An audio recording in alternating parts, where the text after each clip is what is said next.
안녕하십니까, 박민수 세무사입니다. 오늘은 배우자 상속 공제에 대해서 좀 설명드리려고 합니다. 배우자 상속 공제가 효과가 굉장히 큰데요, 최소 5억에서 최대 30억까지 배우자 상속 공제를 받을 수 있습니다.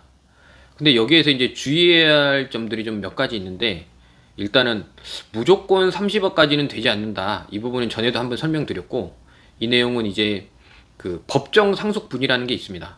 뭐 자녀들은 1의 비율, 배우자는 1.5의 비율이 있어서 총 재산 중에 그 자녀가 뭐 넷이라 3명이다 그러면 111 하고 배우자는 1.5이기 때문에 4.5분의 1.5가 맥스로 이제 상속 재산의 범위에 들어오는 거고요.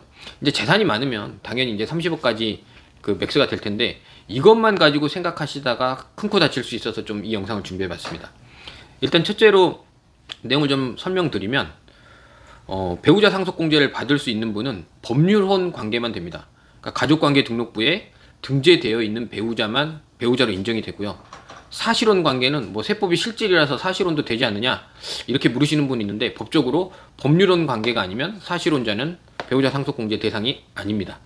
그리고 배우자 몫으로 일단 분할된 재산에 대한 만큼만 배우자 상속공제가 가능하고요. 그리고 또 하나, 그 상속공제는 상속세 신고 기한의 다음 날부터 9개월 되는 날까지 배우자 상속 재산을 분할을 해야 됩니다. 그리고 나서 상속재산 분할 사실을 세무서에 신고해야 되는데, 이 기한은 어떤 거냐면, 상속이 발생하면 6개월 내에, 말일로부터 6개월 내에 상속세를 신고하게 되어 있고, 그리고 이 상속세 신고 기한부터 9개월 내에는 이 모든 걸 맞추라는 겁니다. 그리고 이 9개월은 상속세 결정 기한과도 연결이 됩니다.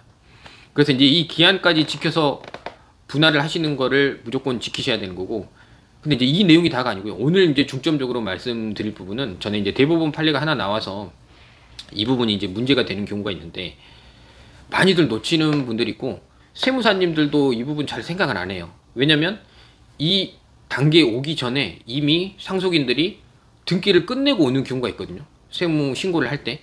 그래서 이제 이 판례가 좀 있는데, 어떤 부분이냐면, 그 상속하고 나서 부동산이나 이런 부분에 대해서 등기를 할 때 등기의 원인이 등기부에 나오거든요. 근데 거기에 상속 등기가 있고, 상속이라는 표현으로 되는 등기가 있고, 협의 분할에 의한 상속이라는 표현이 달라요. 등기 원인이 두 가지가 있습니다. 근데 대부분 판례에서는 어떻게 되냐면, 그냥 상속이라는 등기로 된 거는 배우자 상속공제를 적용을 안 해주는 걸로 판례가 나왔습니다.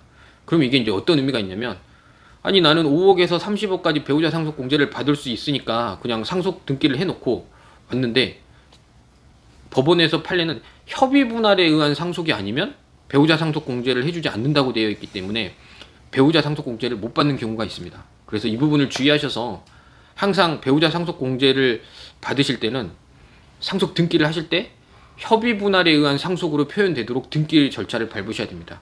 이게 의미하는 바는, 그냥 상속은 법정 상속으로 이야기하거든요.